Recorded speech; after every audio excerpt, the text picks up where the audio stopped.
April 29 நமது அனுதின மன்னா ஊழியங்களின் வாழ்த்துக்களுடன் இன்றைய நற்செய்தி.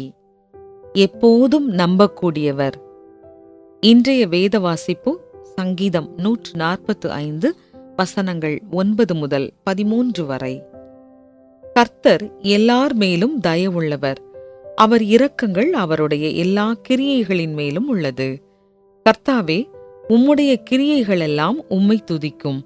உம்முடைய பரிசுத்தவான்கள் உம்மை ஸ்தோத்தரிப்பார்கள்.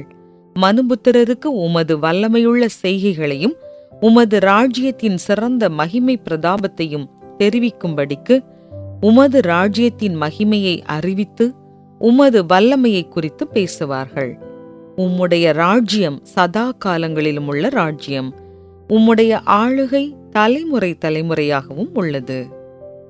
குறிப்பு வசனம்: உம்முடைய ராஜ்யம் சதா காலங்களிலும் உள்ள ராஜ்யம். உம்முடைய ஆளுகை தலைமுறை தலைமுறையாகவும் உள்ளது.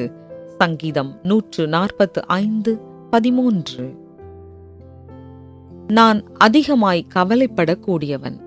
நான் தனிமையில் வாழக்கூடிய நபர் என்பதினால் அதிகாலை நேரம் என்பது பொல்லாத எண்ணங்கள் சிந்தையில் நிழலாடும் மிகவும் மோசமான தருணங்கள்.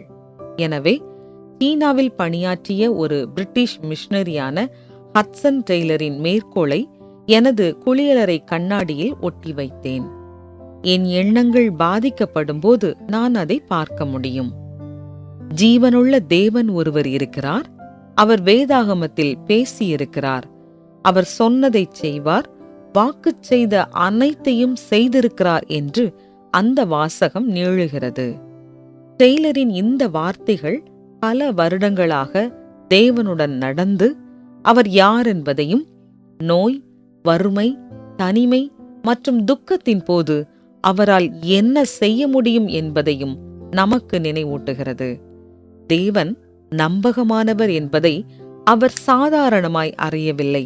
அவருடைய நம்பகத்தன்மையை அவர் அனுபவித்தார். அவர் தேவனின் வாக்குறுதிகளை நம்பி அவருக்கு கீழ்ப்படிந்ததால் ஆயிரக்கணக்கான சீன மக்கள் இயேசுவுக்கு தங்கள் ஜீவனை அர்ப்பணித்தனர். தேவனையும் அவருடைய வழிகளையும் அனுபவிப்பதன் மூலம் தேவன் நம்பகமானவர் என்பதை தாவீது உணர்ந்தார். அவர் தேவனை நல்லவராகவும் இரக்கமுள்ளவராகவும் அவர் வாக்குத்தத்தங்களில் உண்மையுள்ளவராகவும் அனுபவித்ததால் சங்கீதம் 145 துதி பாடலாக எழுதினார்.